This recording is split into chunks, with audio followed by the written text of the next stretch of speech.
जुंगशाई में पानी जो बहरान शिदत अख्तियार करे पियो आहे। शहरी तोड़े ॻोठाणा पानी जे फुड़े लाइ परेशान।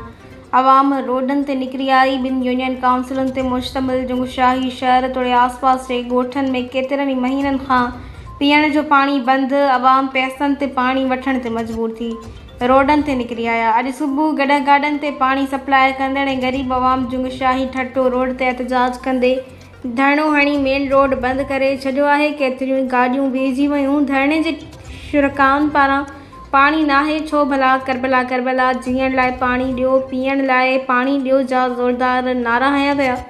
उन्हीअ मौक़े ते शहरुनि ऐं ॻोठाणनि चयो त केतिरनि ई महीननि खां पीअण जो पानी बंदि आहे, पर जुंगशाही जे ॿिन्ही चेयरमैननि खे जूं बि कान थी सुरे। माहवार 12 लख बजट बाला ऑफिसरनि जी मिलीभगत सां हड़प कई पई वञे।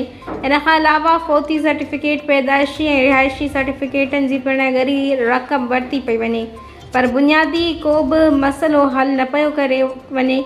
इन्हनि chief justice high court Sindh, DG NAB, director anti corruption Sindh, मोहतसिब आला सिंध ऐं अरबाब अख्तियारनि खां मुतालबो कंदे चयो आहे त फौरी तौर यूनियन काउंसिल में थींदड़ करप्शन जी शफ़ाफ़ इंक्वायरी करे चेयरमैन खे बुनियादी मसइला हल करण जो पाबंद कयो वञे। ऐं ॿिए पासे इंजीनियर पब्लिक हेल्थ जुंगशाई जे 6 ॻोठनि लाइ मिलियल सोलर वाटर सप्लाई जी बजट हड़प करे स्कीम खे हलाइण लाइ तयारु नाहिनि ऐं बिजली त हलंदड़ वाटर सप्लाई खे बि बहाना ठाहे बंदि करे छॾियो आहे। इन जे करे इंक्वायरी करे जुंगशाही कोहिस्तान जी आवाम सां इंसाफ़ कयो वञे, ॿी सूरत में सख़्तु एहतजाज कयो वेंदो।